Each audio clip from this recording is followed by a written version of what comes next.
बच्चू भाऊ तुम आगे बढ़ो, हम तुम्हारे साथ हैं। बच्चू भाऊ तुम आगे बढ़ो, हम तुम्हारे साथ हैं। शेतकरी संघर्षाचा विजय असो। बच्चू भाऊच्या भारत माता की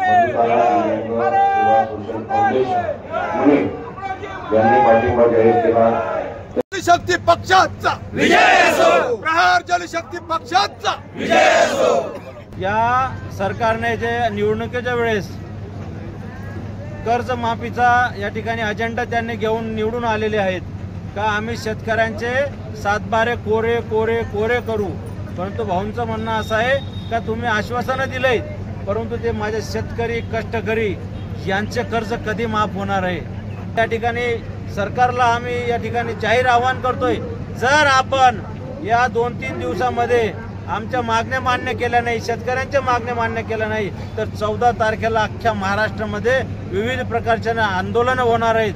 तीव्र प्रकारे विविध प्रकारचे आम्ही त्या ठिकाणी डिसिजन घेणार आहेत। होणाऱ्या परिणामाला सरकार या ठिकाणी जबाबदार राहणार आहे असं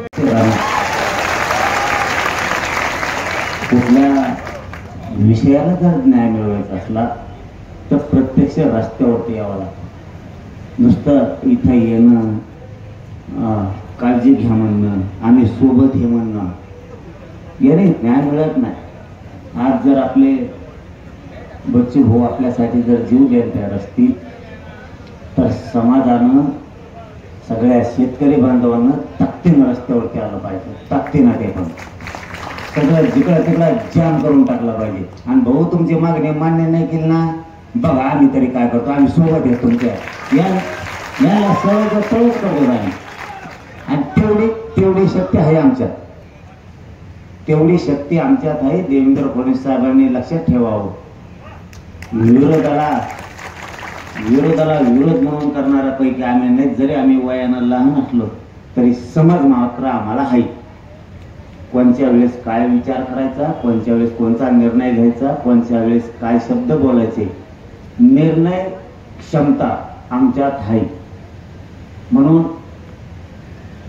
बच्चू भाऊंच्या या शेतकऱ्यांच्या लढ्यासाठी जो बच्चू भाऊंनी जीव पणाला लावलाय, मी मुख्यमंत्री आणि दोन्ही उपमुख्यमंत्र्याला सांगतो, बच्चू भाऊच्या मागण्याची तुम्ही तातडीनं दखल घ्या। ते फोनाफोनी ते बंद करा, फोन करणं पुढं याला पाठवणं त्याला पाठवणं। एकदा जर आम्ही शेतकरी बिघडलो तर मी शेतकरी ते नंतर असतं, ते लफडं नंतर ते नंतर बघायचं, ते ओबीसी मराठा ते घरी गेल्यावर।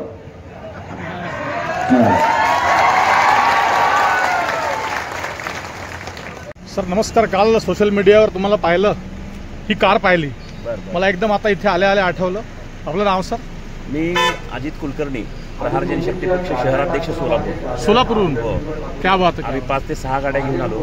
हो का? आणि ही गाडी खास प्रशासनाला शासनाला एक चपराक म्हणून कळू दे, जाग यावी, अन्नत्याग आंदोलन म्हणून पूर्ण बॅनरनी सजवली गाडी। क्या बात आहे। बच्चू भाऊंचा कट्टर समर्थक आहे। कट्टर समर्थक। किती वर्षापासून प्रहार सोबत जुडले आहेत? मी 8 वर्ष झाले आता। हो का? क्या बात आहे, क्या बात आहे। 8 वर्ष झाले। खूप खूप बढिया। नंतर सविस्तर बोलू सर अजून आणखी काहीतरी। नमस्कार सर, या।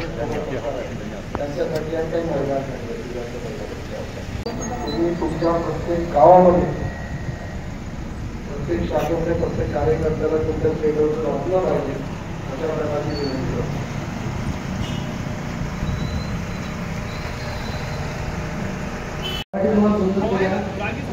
तुम्ही कर्नाटकातून आले काय? तुम्हाला मराठी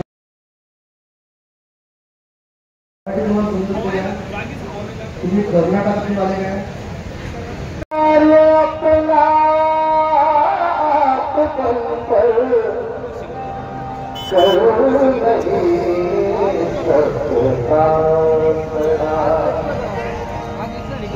जानिए उसके